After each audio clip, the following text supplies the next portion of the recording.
Okay, so welcome to another old world battle report. Nothing special this time. We're gonna do another high elves against Empire battle. Um, just to remind you people that whoever is watching it, if you get tired of high elves against the Empire, well, you're gonna see a lot of more high elves against the Empire for a while. I have other armies, and my brother is starting to collect other armies as well. He wants to go for wood elves. He's really into the elves sort of aesthetic armies. Not dark elves, but yeah, wood elves and high elves are his preference. And myself, I got an empire mixed with a couple of units from Bretonia and dwarves. That's how I like my empire. I got vampire counts, which I also play in Age of Sigmar as the Soul Blight Red Lords, and yeah, I got a substantial amount of points for my vampires army. Only thing is like if you watch closely in all of our battle reports, you see those like black plaques that are beneath all of our units, and that's just a little bit of cardboard with some magnets and with a magnetic it's like a magnetic foil that you just put on top of it. You just paste it, and then it allows the miniatures. Of course, you put magnets also in the miniatures, and it allows them to just stick to that. So we use those as movement trays. It really helps. I recommend it. I cannot recommend it enough because it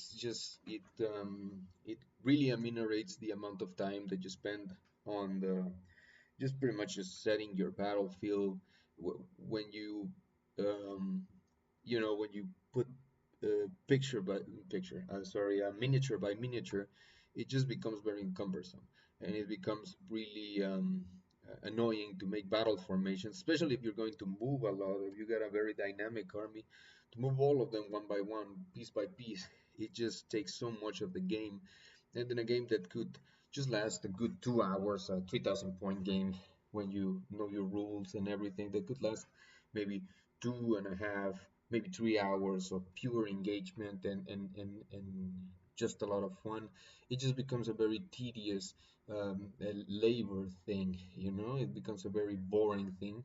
And because I've seen it before in big battles, or with people that are starting to play Warhammer, uh, moving so many characters, it just becomes very annoying. Same thing can be done for 40k. You don't necessarily need to put them in square movement trays. You can make like a hexagon or a circle movement tray, and then you can deploy your units in circles. And given that they are all within that 1 inch distance from each other that it needs to be, so that the unit makes sense. So anyway, but those are the things, and so yeah, we're gonna play a 2,000 point battle. Uh, let's see. Here's another aerial view of the battlefield. On his side, he's going again for a known sort of combination of army, and he put as well the same unit that I was rocking the last time, which is that big bus of what was like 60 state troops with shields and swords, and the Gryphon banner and the laurels of victory with all the heroes, etc., etc. And he's mixing it with. He's got four, I think it was, yeah, four Hellblaster volley guns. Of course, some of the Hellblasters we don't have. I just have one of the Hellblasters. I've never used more than that, but my brother loves those guns. So as proxy, he has on his side one of the Hellblasters and Grand Cannon, a crisis battle suit. I think it's one of those like Tau battle suits. Behind it, it's like there's a um I think it's called a war priest engines here or something like that. Those tech priests, and the other one is the hot pot from the Empire, the hotspot of the hobbits, but we're just proxying it as like another Hellblaster Bullet Cannon. And he has a couple of master engineers in the back, so he can just give it its machine, its ballistic skills, so they can shoot even better. And what you're seeing is just units of Outriders, maybe some Knights, but I think it's mostly just Outriders. And of course, that's it for his list. In my side, I decided to play with the High Elves this time, and I just put a couple of heroes with some magic on a small bunker of spearmen with two detachments of, I think it was 30 archers each. I actually borrowed in as allies two Grand Cannons of the Empire, because I knew that he was going to put some Hell Blasters, and I could use those cannons just to destroy the Hell Blasters and to get me some points, or maybe get a couple of maybe a flank shot on the Outriders, and yeah, pretty much just clear them out, and uh, and another unit of archers at the last. In that point, which are exemplified, well, which are proxied by some Empire missile troops. So let's see what happens in the next turns. We have a couple of shots of behind his army. Yeah, there's some Outriders and some Red Guard Knights, proxied as Outriders. Even there are some Saros, Cold One Riders over there. Because sometimes we run out of the units that we want to use. But of course, we just proxy them because we're here for the game, and sometimes you just don't have the miniatures, but we're building it. We're getting there. I think he bought another unit of Lothern Seaguard and a dragon recently, so he's just building his high elf army even more. Um, let's see. Oh, if you see a dragon behind my lines, I'm not using that dragon. It's just a little piece of it from the decoration that I put on it. It's a dragon from another gamma of miniatures. I don't know which one it is. But the thing is, like, my brother lost the dragon, but he didn't lose the rider. So I put this rider on another dragon from another gamma, and but he eventually bought another star dragon, so now he has two dragons, which is good. You can play a list with two dragons. Maybe you can put two archmages on them, just fly them around, just throw nasty spells at the enemy. It's just up to you. You can make some very nice. You can put some two assailment spells. You can just go for the assailment spells with them, so that they can just crash into the enemy or use their breath weapons and then crash into the enemy and use the assailment spells just to destroy or something like that. It's up to you, but the two dragons can definitely do some very fine damage when you consider them in a high elf army. Anyway, so pretty much, let's see.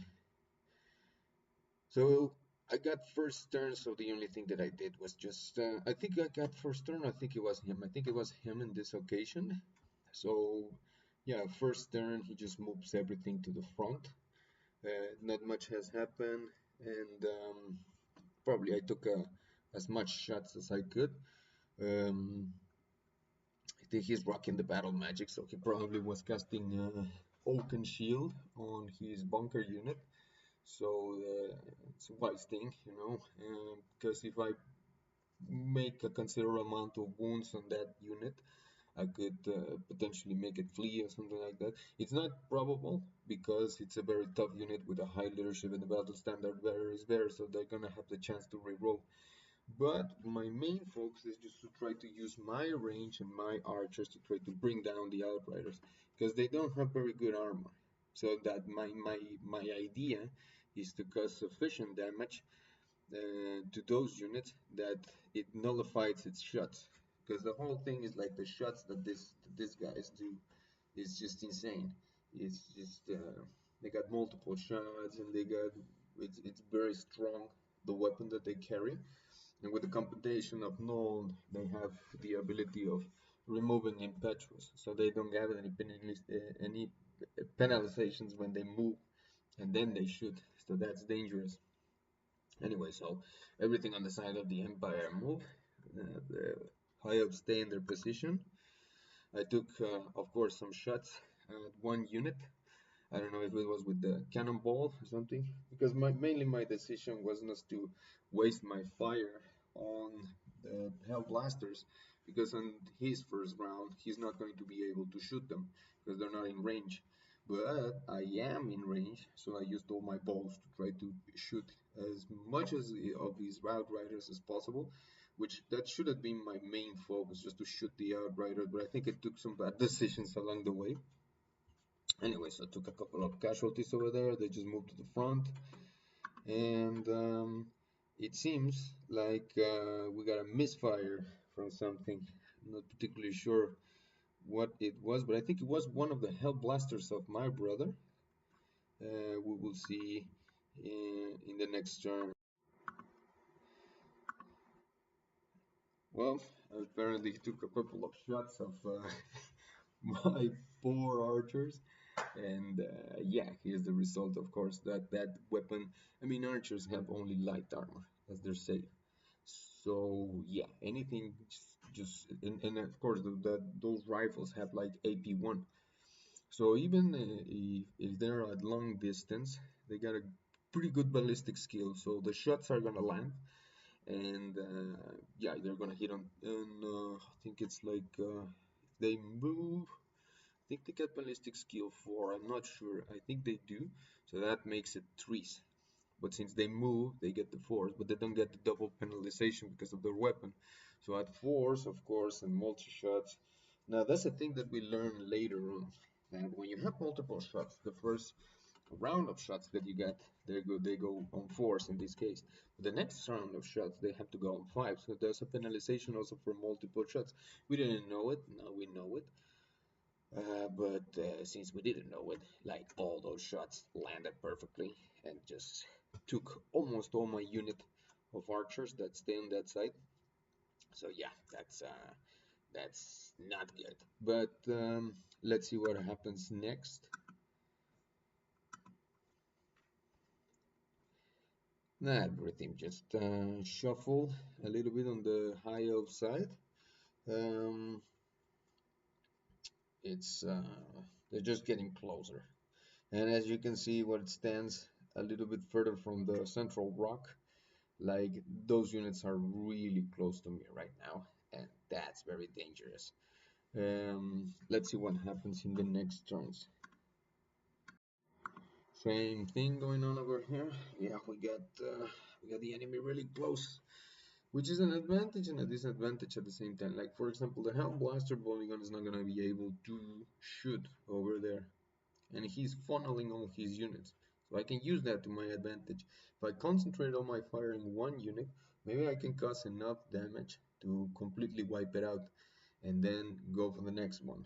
But it just depends on how many shots do I land and things like that.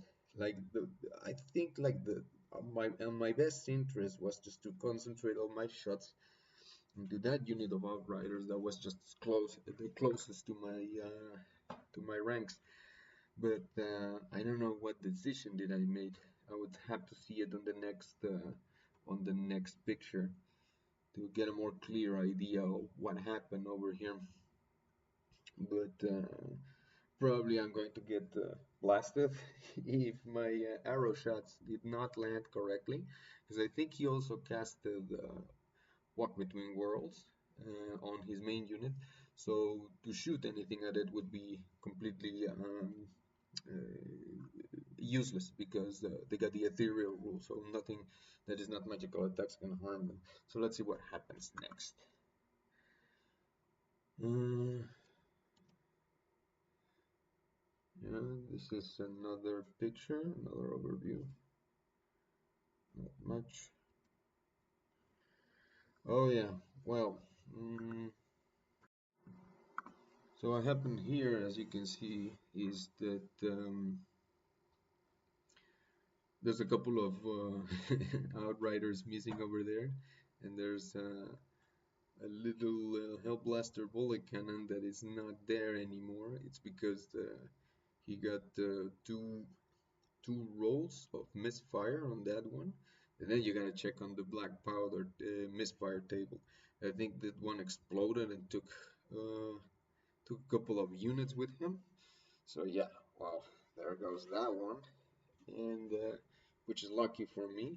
And as you can see, one of the units of Outriders is pretty low right now, which means that probably I let loose some arrows on them, and I managed to kill quite a substantial amount of them. Or probably was the one that was in the front, and then I shot as much arrows as possible, and then they break and they rally, and then the thing exploded. Let's see what happens next. Yeah, as you can see by this picture, yeah, there's the, of course, it's the great cannon, but this is the Hellblaster volley gun that exploded. Let's see. On the other side, the Outriders completely destroyed what was left of my archers, so there go some points for them. By the Sisters of Babylon, they stand also in the back, close to me. It's pretty obvious that I'm taking shots also from some Outriders, so I'm losing archers by the turn, sorry, and that's not good. Also, my cannon has one wound, but I'm trying to use the grape shots to try to make as much wounds as possible to those units that are about to that are getting really close to me and it's just unloading their gunfire. I'm trying to use the grape shots in order to just eliminate them. But yeah, it's not looking good. Let's see what happens in the next turn. Disastrous turns for the elves, of course, when all of them get in range, and then they just shoot at my unit because there was a little bit. He rearranged his formation, and then he had a chance, an opening, and a line of sight of his Hellblaster volley gun to my archers, and blam! He just got so much hits on it. I think he rolled like two eights and maybe a six or something like that. That was so many ones, so many of them. And yeah, elves are made out of paper, so just completely decimated one of my detachments. I'm losing a lot of ones, and my main bunker is not about just about to go into melee. It's not a melee unit. It's not supposed to be a melee unit. It's just the unit where I bunker my mage. But yeah, this is what I was afraid of, you know, that the Hellblaster get in range, and once in range, it can unload Hellfire. And because it has a Master Engineer close to it, it can use his Ballistic Skill 5 for the shots, and then it's just ridiculous the amount of casualties that you can suffer from it. So it was a good strategy to put the cannons and to use the Grand Cannons to take out the Hellblasters, but of course, if you get some good shots, you can take them off. If you don't, and yeah, it's pretty much over at that point. So yeah, let's see what happens in the next picture. I forgot to mention, apparently I got a calamitous detonation. I don't know if it was my wizard or it was his wizard, but I don't know who got it. I think it was his wizard, the one that got it. And let's see the next picture. Yeah, I think it was his wizard, the one that got the calamitous detonation. Tried to cast a spell and it didn't work, and it just hit his own unit. But I think he didn't suffer so much casualties. And besides, you know, it's a very compact, strong unit. Now, if you didn't want to see my ugly face, there I am, just very, very concerned of what is going to be the outcome. It's not looking good for the high elves of Old One. They're getting completely destroyed, mulched by the Empire, gunpowder. But well, I still have some archers left, but not enough. I mean, like maybe the grave shots can do the trick. But if I lose my cannons, it's just gonna be GG at that point.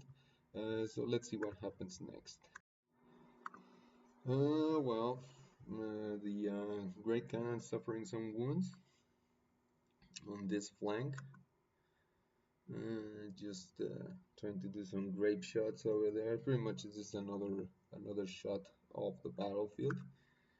Um, Everything is just getting into position. It's another shot, but there's a lot of pictures that have been repeated, so I'm trying to eliminate them just to uh, get get the most important. Anyway, so apparently, obviously, this is the last picture of the battlefield. It's pretty clear that I am about to get completely demolished. The Outriders took out my cannon, and well, they broke, and the other one broke because, of course, they fled. And yeah, that means I lost my two last war machines, and yeah, his big unit that I gave to him, the combination, the synergy, the unit that I previously used to break his melee units and everything. Now he's using it against me.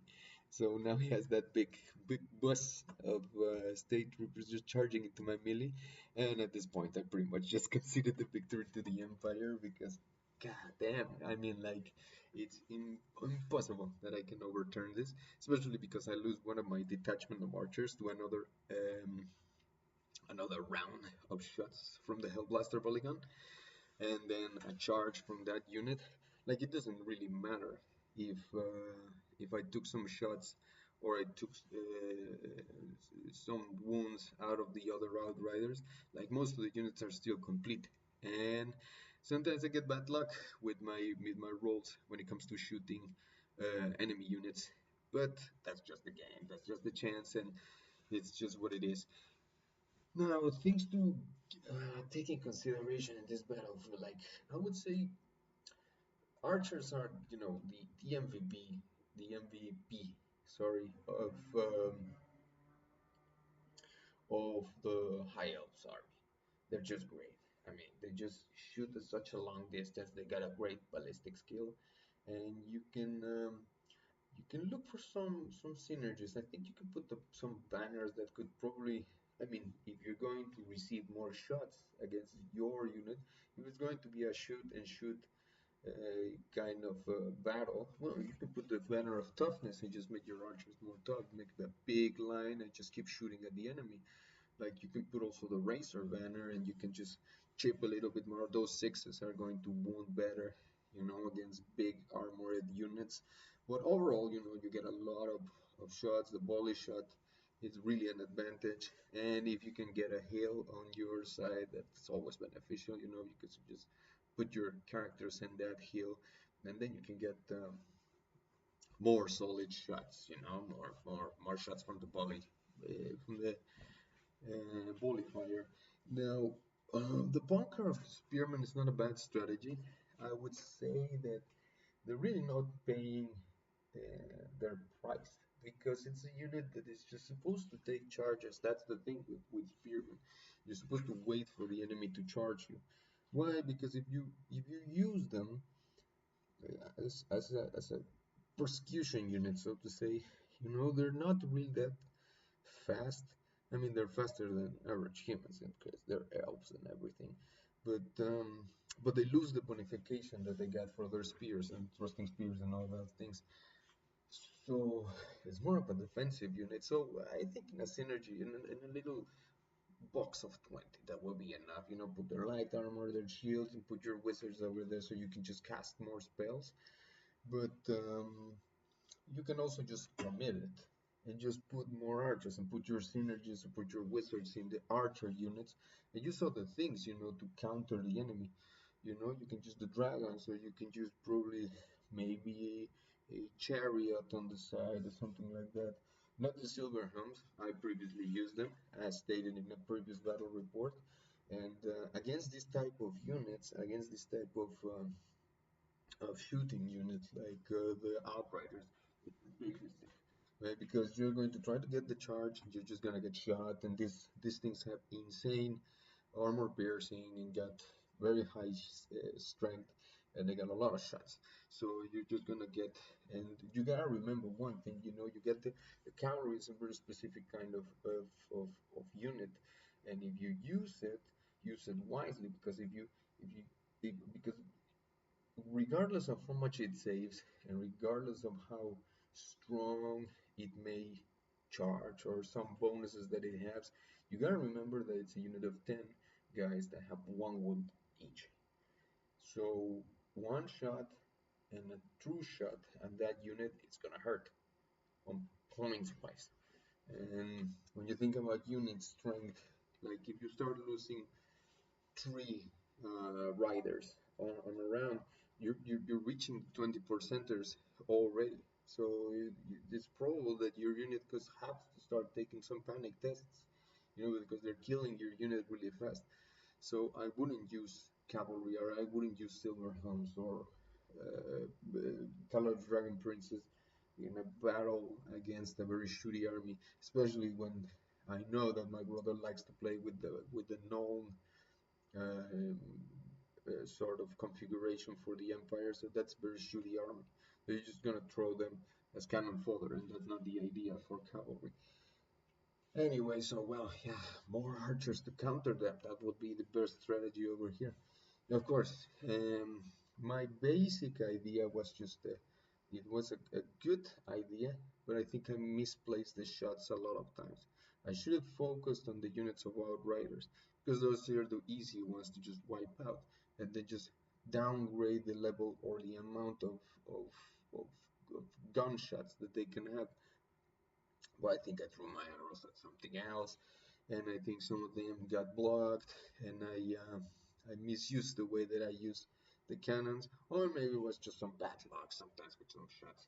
But anyway, that was it for this battle report. I hope you like it, and we will see you on the next battle report.